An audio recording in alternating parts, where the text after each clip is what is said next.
Olivia White, and tonight's guest speaker is Gülcan G, also known as G. She was born in Melbourne, Australia.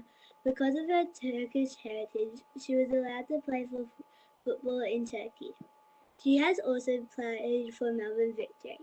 Let's hand it over to G. There will be time for questions at the end. Thanks, G.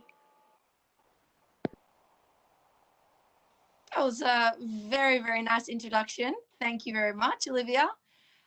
So I have known John for a little while now. He's got a talented footballing daughter of his own. So very lucky that I've been able to know such a man with many talents and a lot of knowledge. So you girls are very fortunate as well.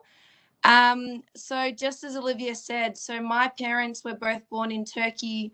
So I was lucky enough. I wasn't in the eyes of the Matilda's coach at the time when I was 19, but I was lucky enough that the Turkish national team spotted me while I was playing for Melbourne Victory in the W League, and they contacted me over Facebook because they didn't have my details. So that was quite interesting.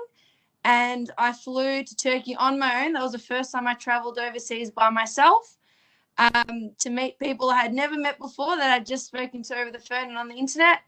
And then I played for Turkey for 4 years after that. So, girls, if you've been overseas, can you raise your hand for me?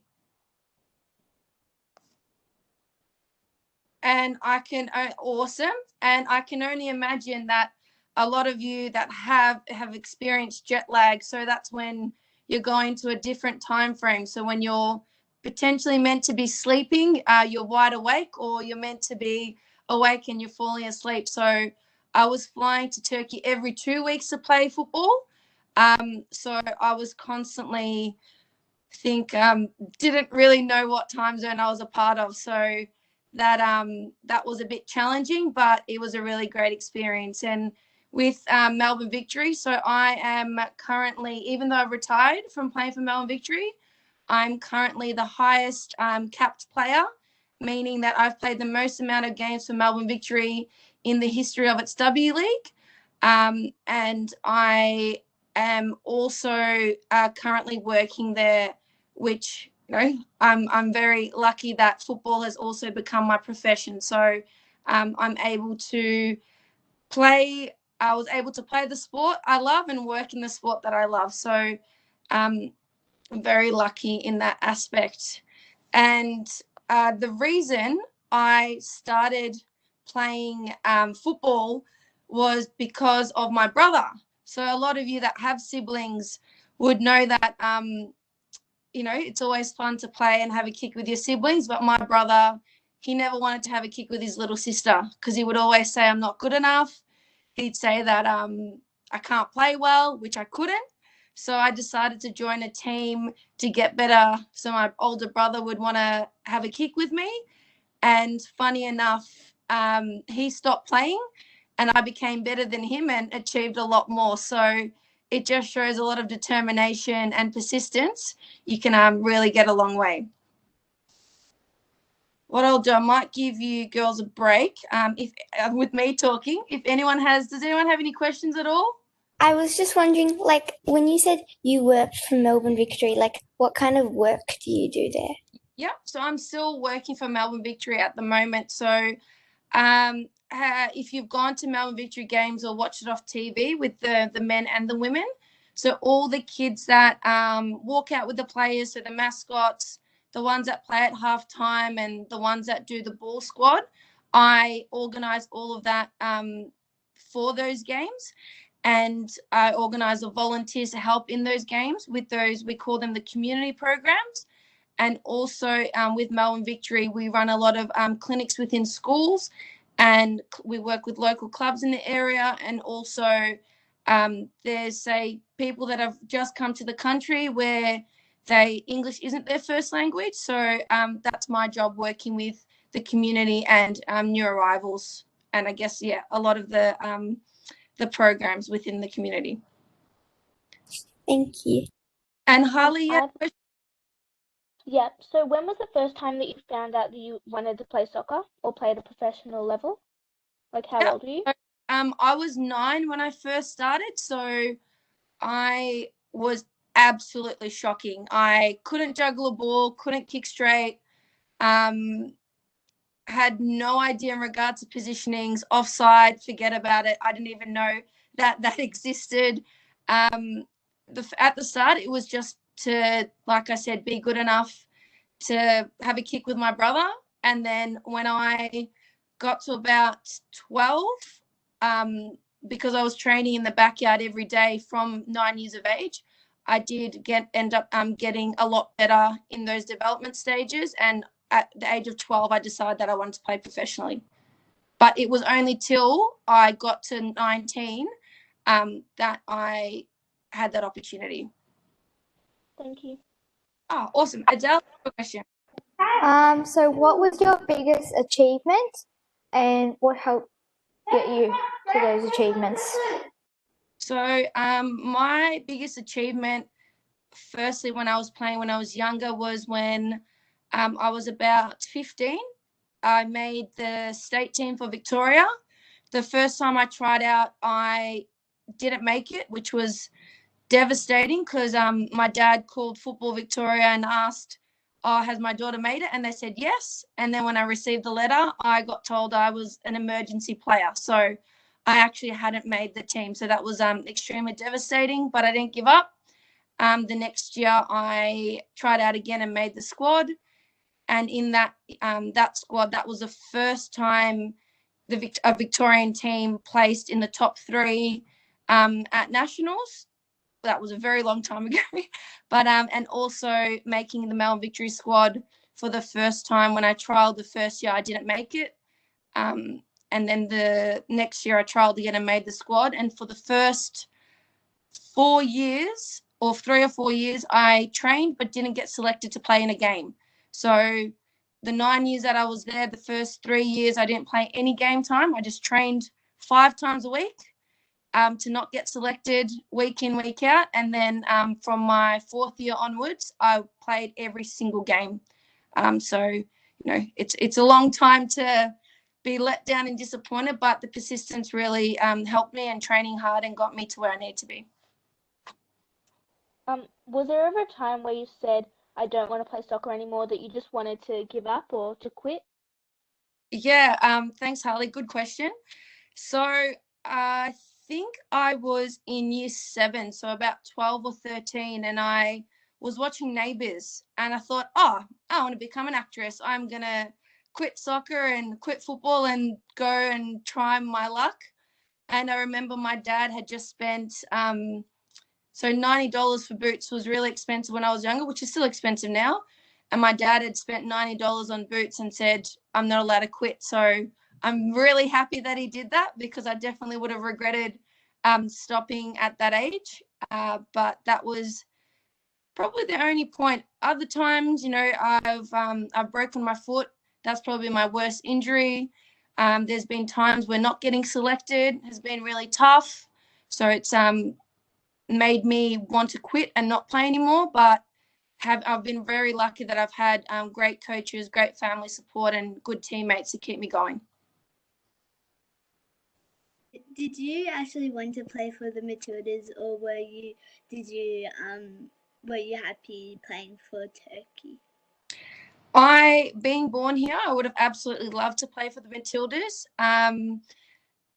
The reason why I didn't is because at 19, I probably wasn't at the level of playing to make it into the Matildas, but my experience playing for Turkey did make me a better player. So, yeah, it's when you get told that you can play for the country that your parents are from, it's really hard to say no to that. And in all honesty, when I was younger, I probably didn't have, like, I had support that my family and friends wanted me to do well, but I probably didn't have enough support in regards to having knowledge to ask someone. So I didn't have anyone that I could go to say, hey, do you think it's a good idea? Should I wait to try and make the Matildas? There wasn't really enough information for me to choose otherwise. So that was a good question, Sarah. Yeah. I mean, I have another Olivia, question. not Sarah. I get mixed up with your mum's name. That was a great question, Olivia. I have another question. Yep. Since most of us are 10, 11, 12, or 13, what is advice you would give to your 10, 11, 12, or 13 self that would help us? I would have a soccer ball at my feet every day. So I would go outside, practice juggling. If you've got a wall, have a kick against the wall. If you've got some cones, there is, I guess, no one can tell you that you can ever train too much unless, I guess, you're trying to do it while you're meant to be sleeping. Any extra training is really good. The thing that I wish I did when I was your age is practice more on my left foot.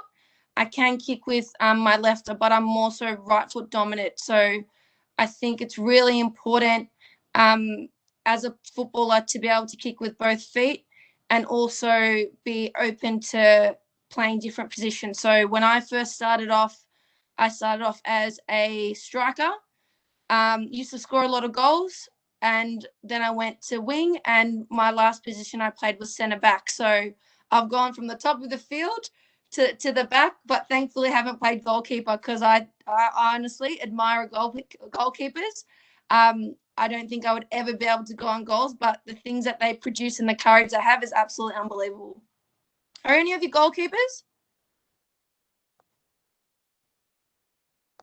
No goalkeepers, John. Who are you putting in goals? I sometimes play. Okay, I'll ask the question. Girls, who has gone in goals in the last year? Ali. Pretty much all of them. They all play. Everybody plays, every I position. have so much respect for all of you for going in goals because that is honestly, it's not an easy job, but you hope that the people in front of you, your teammates, are doing everything to stop the ball from getting to you. I heard you had a special guest, Melissa Barbieri. So Melissa and I played on the same team, but it's funny. The first time I met her, I was actually a ball girl at one of her games. And I still look up to Bubs. And I used to always think, wow, she's amazing. Like, I wish I could be on her team. And then when I was, it was pretty surreal. And it's crazy when you have these idols and then you're able to either play on the same team as them or play against them. So she's definitely someone I would want on my team, not against me, because she's got a lot of great experience and she's known for having, I don't know, like a 98% success rate in regards to saving penalties. So she's, if you've got some time, Google her and check out some of the penalties she's saved because, yeah, it's pretty epic. I've got a question. Yep. So, do you still play soccer at all, like part-time? So I have been playing in the NPL so I only stopped playing for Victory 2 years ago. So I was playing in the National Women's Premier League for Calder United for the last 5 years. This year was going to be my last season playing completely, but unfortunately COVID came and we were only able to play one game. So with Calder United, I was very successful. We won everything we could win last season. And for me, I've really achieved everything that I could possibly achieve in my capable, I was going to say hands, but with my feet in my footballing career. So I want to finish on a little bit of a high just because with Victory, we didn't do so well in my last season playing there. So I like to leave it on a bit of a positive. So at the moment, I'm stopping playing football, but you know, people say it doesn't really last for long when you've been playing football your life. So I might play in a indoor or a small sided outdoor team, or I might have to come and have a kick at a training session with you girls, see if I've still got it. Thanks, Adele. Great question. What motivated you to keep playing soccer?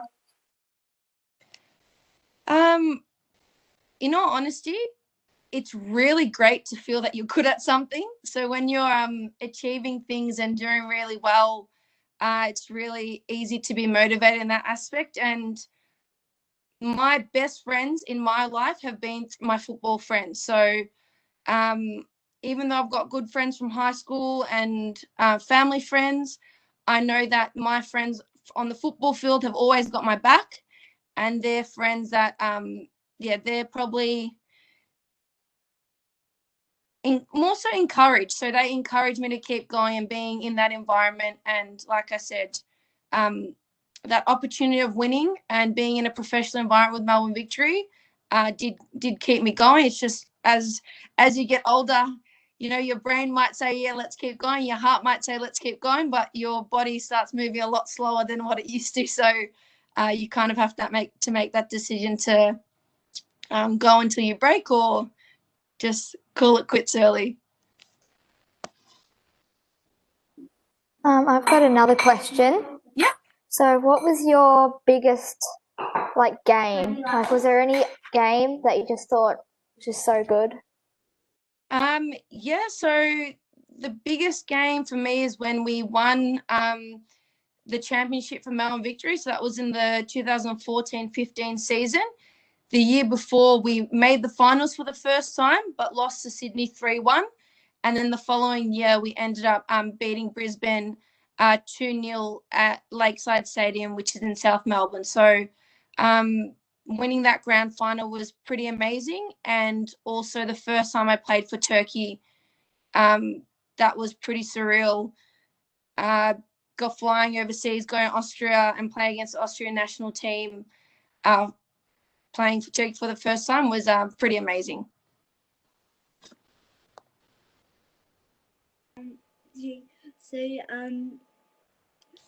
So with do you feel when you're playing at with Melbourne Victory and Turkey, do you feel like you're on the same playing level, or what I mean by that is, do you feel like it's as amazing as playing for Turkey, or do you love them both equally?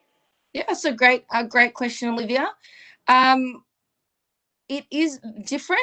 European football is very different to Australian football, where a lot more, where I guess more athletic and a lot more physical in Australia. So playing in the W League, a lot of girls are very fit and very endurant, and they're also very physical. Whereas playing for Turkey, because I was playing against a lot of all the teams were in Europe, they were very technical. I probably didn't work on my technical ability as much as I would have liked to growing up. So when I first went, they started calling me kangaroo, because I would run from because I was playing fullback for Turkey, I was running from one end of the pitch to the other and back. So they nicknamed me the kangaroo, which was kind of funny, but loved them both equally. The difference is, though, playing for Turkey felt more like a job, whereas playing for Melbourne Victory, because it seemed like there wasn't as much, there's still a lot at stake when you're playing at a professional level, but it didn't feel as if there was as much at stake, because representing a state is on a smaller scale than representing a whole country in a sport. So it was a lot more demanding playing for Turkey than it was for Melbourne Victory. Anyone have any more questions for G? You scored your first goal. The first goal I scored, it's funny, I'll go back to when I played for Melbourne Victory. I came on as a sub, and I was really, really angry that my coach didn't put me on earlier in the game. And then I went on and scored a goal, and the first thing I did was kind of glare at my coach, saying, see, maybe if you put me on earlier, I would have, scored a couple more goals. But scoring a goal, it always feels amazing. I think assisting always feels amazing too, but when it's a goal that will define the result of the game. So if you're 1-1 or 0-0 and you score the winner, I've done that before. So those probably are more of the goals that stick with me a little bit more, because when you're the one that's able to get your team the 3 points of the win, it's really rewarding. Thank you. Hey, G, I heard, I think you were also studying at university while you were playing. Is that correct? Yeah. Maybe expand on that for us. So I, in high school, I always put football first, which if I can go back, I'd probably put as much effort into my schooling. In year 12, normally people say, sorry, coach, I can't come to training because I've got to study. Whereas I said to my parents, sorry, I can't study because I've got to go to training. And that resulted in me not doing so well in VC. So I went to TAFE for 2 years after year 12. I got a diploma of sports development at Vic University. And then through that, I got into a double degree in exercise science and sport management. So going to university and playing for a professional team was very hard. And being able to kind of earn a bit of money was extremely difficult. And then in my last year of university, I got a full-time job at Melbourne Victory. So it was full-time job, still at uni, and playing a professional sporting team. So that really taught me great time management that I wish I had in high school. But I think as females, not trying to single you out, John, but as females, I like to believe we're great at multitasking. So that's something that's really helped me in my adult years with my football and with my work as well. And also, so just with, do any of you do anything else other than football? Like, do you play an instrument? If you like sing, if you dance, if you do like netball, put your hand up. Oh, look at these. We've got multi-talented people here. That's awesome. So when I was growing up, football itself was expensive enough. So I wasn't able to play on any other sports or, have any other extracurricular activities. So I could probably add to my success in football being able to just focus on that and being able to just focus on training for football. My parents were an amazing support. My dad actually ended up getting a second job to be able to pay for me to go to nationals. So, it was expensive. And then I was lucky that my brother stopped playing, so then he could focus all his funding into me. But so if it wasn't for my parents supporting me, I wouldn't have been able to get to where I am, because I definitely would not have been able to afford going to nationals and then being viewed by scouts and coaches. And even I played in the national training centres for NTC, and that was going from Cheltenham to Darebin 4 to 5 times a week. So my dad drove me to every training session and stayed there during every training session and drove me back. So support of your friends and family. Never underestimate how important that is. So make sure you always thank your parents or your siblings or, your grandparents or family friends or your teammates' parents for taking you to trainings, because that's really important, because without these people, we wouldn't be able to play the sport that we love. Ruby's asked a question in the chat. Let me see if I can see it. What was your achievement during your soccer career? Funny enough, biggest achievement is probably being better than my brother to start off with. Being a better footballer than him, but making the Melbourne Victory squad and playing for Turkey, probably my 2 biggest achievements, because I used to be a massive supporter of Melbourne Victory before they had a women's team. I used to go to the games, paint my face, dress up, blue and white head to toe. And then being able to wear that jersey with my name on the back was unbelievable. And I'm not sure if any of you might be too young, or you might know Archie Thompson. So watching Archie Thompson playing and then meeting him and working with him later on, things like that was absolutely unbelievable. And like I said, again, meeting Melissa Barbieri when she was my idol and then becoming my teammate, and then playing with her at Melbourne Victory, things like that, multiple achievements that I think that I've done. So yeah, that's pretty surreal, those experiences. At Victoria, Melbourne Victory versus Turkey, how different are the crowds? The crowds are getting a lot better now than what they were. The biggest crowd I probably played in front of was in England for Turkey. So there was about 5,000 people there.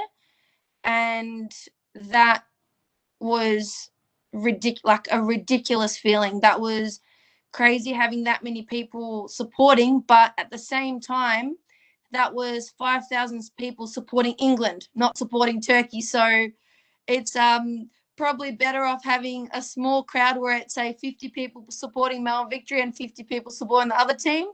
But again, it was an amazing experience. And now, look, now the crowds are a lot bigger and a lot greater, and there's a lot of double headers. Double header meaning that, say, the women, the W League would play before the A League. So that would generate a lot of crowds, which is, yeah, really crazy. But when you get on the pitch, you almost forget that people are there. All that matters are 22 people on the field playing, and everyone else kind of starts sounding like, you don't really hear the noise anymore. Just like when your coach is yelling at you to tell you something, and if it's something you want to listen to, you hear it, and if it's something you don't want to listen to, you kind of ignore it.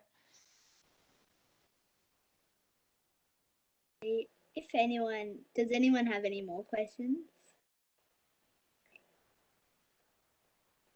I will ask. Sorry, girls, to take yours. But, I like G.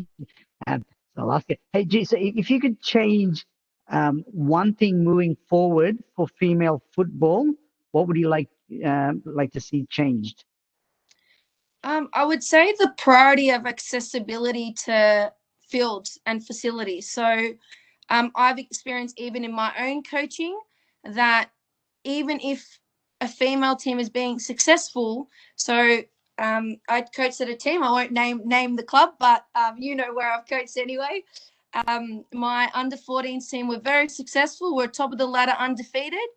And then there was the over 30s men's team. They were playing the same time as us, and we were meant to be on the main pitch. So they told us, my girls, that you have to go on the top pitch, and the over 30s are going to play on the main pitch. And did I lose it?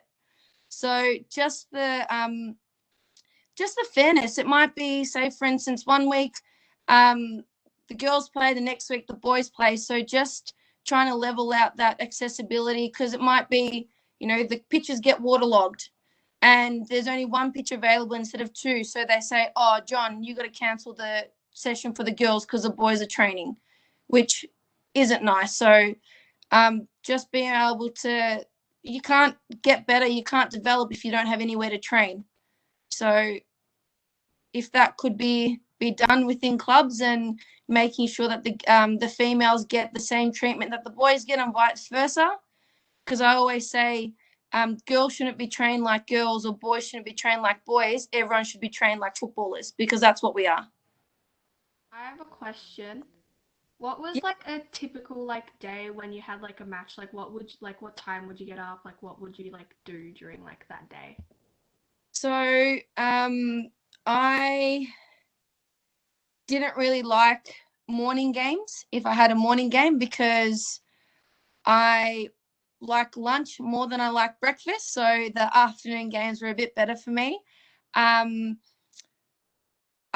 probably didn't eat the best in which I should have before a game, because my background being Turkish, my mum would always make me a big Turkish breakfast, which, like I said, probably not the healthiest foods, but if I could get out of the house before she'd realize, I'd probably go to Subway, get something I would always be the one organising the music in the change room before the game, and I would always get to the game a lot earlier than my teammates, maybe half an hour or an hour beforehand. I just liked being extra ready. I never liked being late because it would make me anxious because I wouldn't have enough time to prepare. So I would always get my bag ready the night before because I think that I would forget something in the morning if I rushed to pack it. And I wouldn't really get nervous. I would treat every game like any other game. So all my routines or the things that I did, how I ate, or what I drank, or what music I listened to, would always be the same because, if you've had one successful game like that, preparing in that way, why would you change it? So, yeah, a lot of people say if you have a dog, take your dog for a walk, clear your head before the game. I don't have a dog, so yeah, I would just have breakfast, get ready, and get going, and make sure I'm there before everybody else. So like for the how many clubs you played for, which one had the best environment? The best environment, I would probably say the NPL team I played for, Calder, only because it was a little bit more relaxed. So it's kind of the higher level you play at, the more intense it gets because obviously the results are so much more important. And I think as I got older, I realized not to take everything so seriously. Whereas in my earlier 20s, I used to get really angry if we'd lose, or I'd get frustrated, or if teammates weren't putting in as much effort as me, I'd get a little bit annoyed. But as I got older, I just started playing for the love of the sport. So that, that was, it's unfortunate that that's when I started realizing the true meaning of football. But Calder United was probably the best environment that I had. What was the name of your team in Calder United? Pardon? The name of your team? Yeah, Calder United. So it was when the NPL just started. They were their sister clubs with Keilor Park, and Football Victoria wanted some of the clubs to create new names that were more inviting to the surrounding suburbs. So Calder is actually the name of the freeway that's closest to it. So they named the team after the Calder Freeway. Just like I guess Glen Eira is, named after the suburb. So a lot of other teams are. What was your question, John? You got time now? I got last one. How are you going in this COVID period? Because all the girls are stuck, all the sporty girls like you and everyone here is stuck, can't play. How are you managing it, coping with it? So my husband owns a gym, so he's pretty fit and active. Olivia's mum, Sarah, actually comes to our gym. So he doesn't really let me sit down and eat too much junk food. Not, he just says, you wouldn't be doing that. So, and I'm really lucky. There's a lot of nice places around Keysborough to go for a walk. So I watch a bit of Netflix, do a bit of work, go for a bit of a walk. So, but it is hard through my work and playing. I'm used to being very social. So I try and connect with my teammates and my soccer friends once a week at least. Just have a bit of a laugh, talk a bit of nonsense. But it's really good to see everyone because when you're watching Netflix, they're not real people, they're characters. So, it's nice to talk to my teammates and see how they're going. And a lot of people are getting pets, so it's cool to see everyone's new puppies and cats and stuff. So, I have a question. When you were training at Victory and the Turkey team, was training like really intense, or was there like some laughter in it? There was always laughter before training. So in the change rooms, and we do rondos, which is kind of like a keepings off prior to, but as soon as training started, it was all serious. So everyone's there for the same reason. Like I said, at a higher level, there's a lot more at stake. So before and after trainings, there was laughter, and then say we did a shooting practice at the end for a bit of a competition. But when it's time for business, there was everyone had to be really serious. So now that's why I know if I played and I wouldn't be playing at a high level, I'd be able to just kind of have a bit of a laugh and just look at the funny side of things. So if someone I know got nutmegged or someone fell over or something like that, but if that happened at Victory, coach wouldn't be happy if we were laughing at something like that.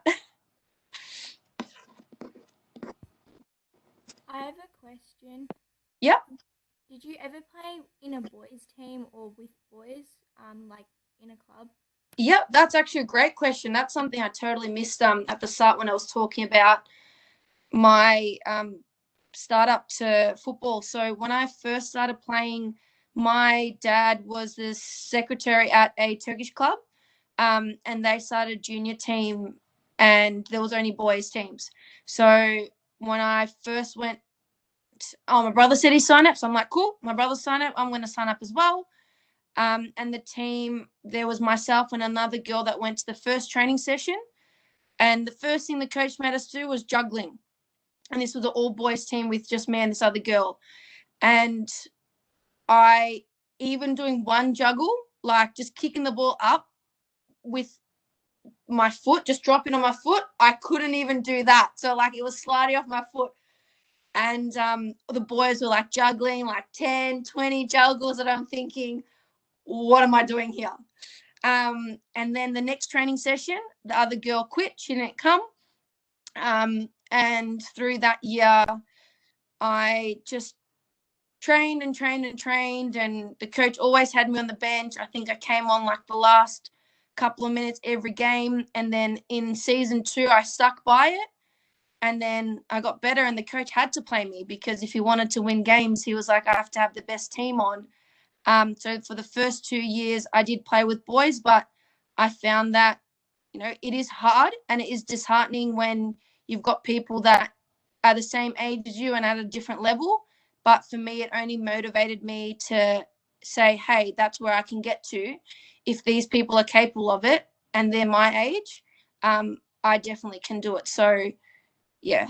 And boys can be not nice as well, especially at that age. But now they say, oh, yeah, we played with G. She was our teammate. Like, she was awesome. So back then they wouldn't want me on their team, but now they say to everyone that they know me. So it's funny how it changes. And now I say I don't know them. I don't remember you. Like, I don't remember who you guys are. And the coach tells everyone, even though he was the one who benched me, he tells everyone that he is the reason I've gotten to where I've gotten. So the arrogance on him, but look, he's old, man. I'll let him have it. I'm not gonna. But yeah, it's pretty funny how things turn when you start getting somewhere. I have another question. Yep. You know how you said you start off and you couldn't really juggle that many. Are you better at juggling now, or like how many can you get? Yes, definitely a lot better. With persistence, like every day I was in the backyard juggling.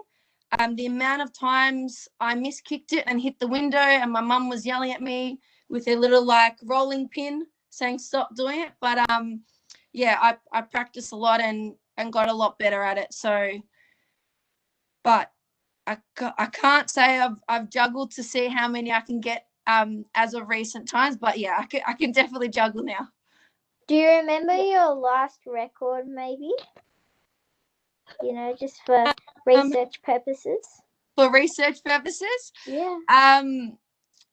I would say I don't know, like definitely over the hundreds, but I think I would have had to have a rest because my ankles probably wouldn't have been able to hold up so well. So I reckon it was definitely over 500. But like, are we talking 900? Or... not 900. Clancy, a bit of humility. 700. Hey, No. Gee, I'm pretty sure I gave up after like 300. these guys are a bit nuts about juggling for some reason. I don't know why their stupid That's fine. coach It's gets them to like, do it. So and no,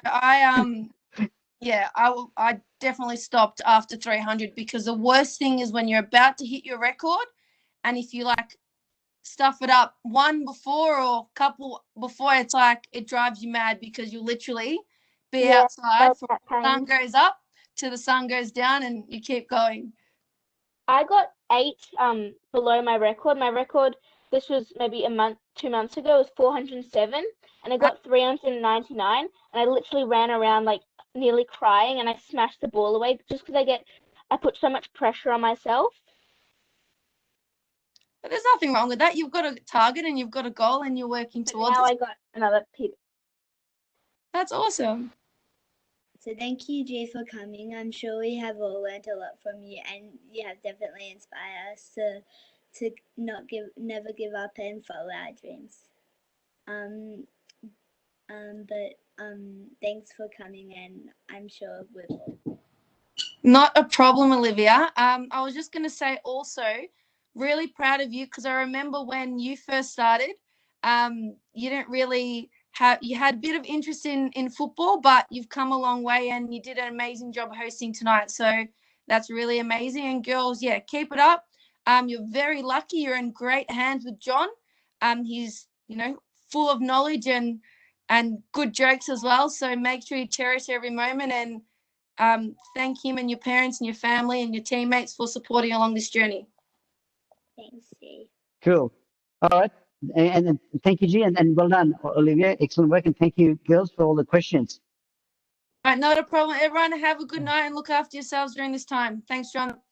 Thanks, G. All right, Thank thanks, girls. you. Okay, thanks, girls. Bye. Bye. Thank Thank you. you. Bye. Thank you. Bye.